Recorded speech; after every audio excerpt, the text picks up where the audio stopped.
Welcome to Gurukulam online classes. Dear students, आज का हमारा टॉपिक है बेसिक अकाउंटिंग टर्म्स। जी हाँ, बेसिक अकाउंटिंग टर्म्स में आज हम पढ़ने वाले हैं एक्सपेंडिचर के बारे में। डियर स्टूडेंट्स, एक्सपेंडिचर क्या होता है?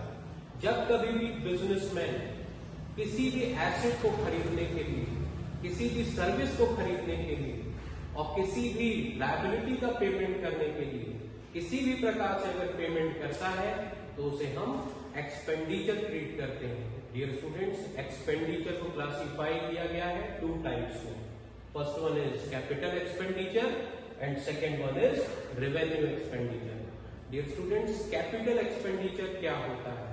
कैपिटल एक्सपेंडिचर ऐसा एक्सपेंडिचर होता है जो कि हम फिक्स एसेट्स को एक्वायर करने के लिए करते हैं, जिसका बेनिफिट हमें लॉन्गर पीरियड ऑफ टाइम मिलता है।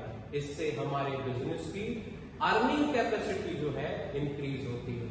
जैसे कि आपने मशीनरी खरीदी, बिल्डिंग खरीदी, ये सब हमारे क्या है? फिक्स्ड एसेट्स है और इसका बेनिफिट हमें लॉन्गर पीरियड ऑफ टाइम मिलता है।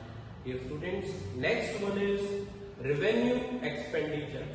रेवेन्यू एक्सपेंडिचर ऐसा एक्सपेंडिचर होता है जिसका बेनिफिट हमें विद इन 1 ईयर या करंट ईयर आप कह सकते हैं रिसीव हो जाता है। ये रिकरिंग इन नेचर होता है। जैसे हमारे यहाँ एम्प्लॉय काम करते हैं और हम लोग उसे हर महीने सैलरी देते रहते हैं, मंथली सैलरी देते रहते हैं। ये रिकरिंग है, रिपीटेड हम उनको सैलरी देते रहते हैं। रिकरिंग मीन्स बार बार जिसका पेमेंट किया जाए, ऐसा एक्सपेंडिचर रेवेन्यू होता है। इससे हमारी अर्निंग कैपेसिटी बढ़ती नहीं है, लेकिन अर्निंग कैपेसिटी मेंटेन रहती है।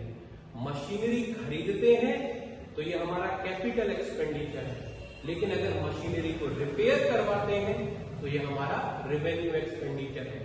मशीन खरीदने से अर्निंग कैपेसिटी बढ़ गई तो कैपिटल, लेकिन खराब हो गई और उसे हमने रिपेयर करवाया, ये हमारी अर्निंग कैपेसिटी मेंटेन कर रहा है। तो ये कौन सा एक्सपेंडिचर? Revenue expenditure.